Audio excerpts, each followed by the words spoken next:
Warning. Every installment of the Massive JMO review will contain spoilers. Hello everyone, and welcome to part 45 of the Massive JMO review. Can you believe I've reviewed 45 of Jennifer Morrison's projects already? If you haven't seen part 1, go check that out first as I explain my whole reviewing process. No, you don't have to see all 44 of the previous installments, but please watch part 1 so you get an idea of how I'm reviewing this. Alright, today I am reviewing the much anticipated film Backroads. Backroads is a drama thriller adaptation about a teenager named Harley, who after his mother's incarceration for murdering his father, is left caring for his 3 younger sisters. He ends up developing an infatuation for a married older woman named Callie, who lives down the street. Jen plays Callie. It's not okay.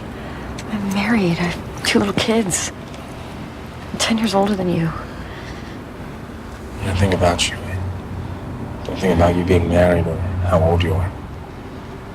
What do you think about? Honestly? Honestly. Your ass? Mostly. My ass. Yeah. You think about my ass a lot? Define a lot. Once a day. Yeah.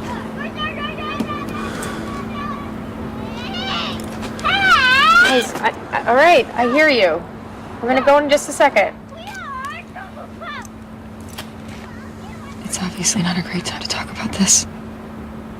I read this book 2 years ago when word got out that they were in production for the film adaptation, and I was not a fan of the book at all. I thought it focused too much on sex and not enough on the characters or plot, but that's just my unpopular opinion.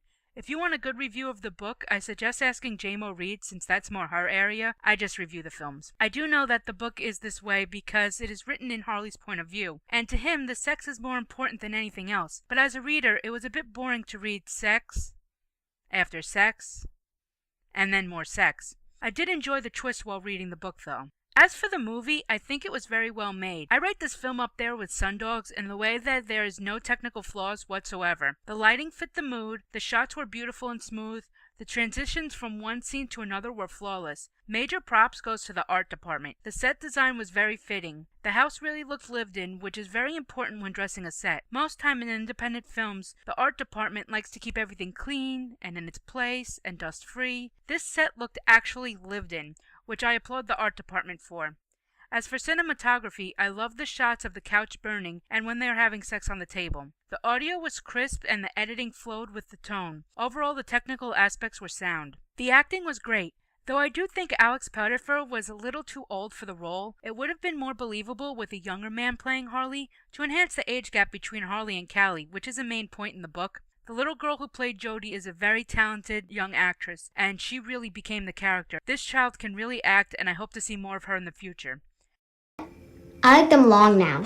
Esme says cut up hot dogs are the #1 cause of choking deaths among children in the United States. She told me on the bus today. Live dangerously. I won't eat it. You have to. I do not. Harley, tell her she has to eat it. Jen is in a majority of the film. I love her as these sorts of characters because it's great to see that she can play something other than the hero in a project with just as much talent, if not more. Her emotional scenes were flawless as always. Like I've said many times, Jen is great at 2 things. One is screaming and the other is crying. Her cry scene was so raw and realistic, and at no point in this film did I see Jennifer Morrison. She was Callie. Why did you really come here? Did you really think I was gonna come out here and give you what you wanted when my husband and my kids were sitting inside? I'm not gonna fuck up my family. I'm not gonna do it. Do you understand? Do you understand? But I love you.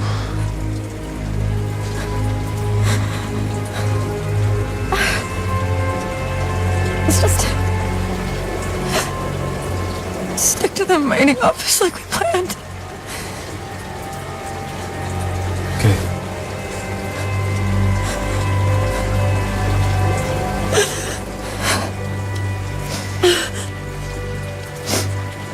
I'll see you Wednesday.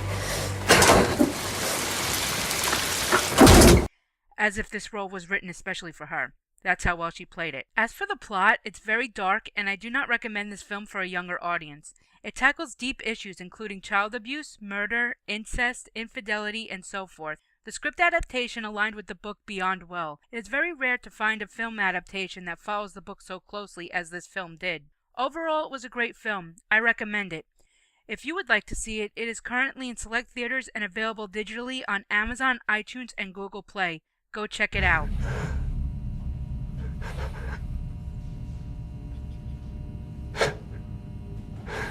Why did you kill her?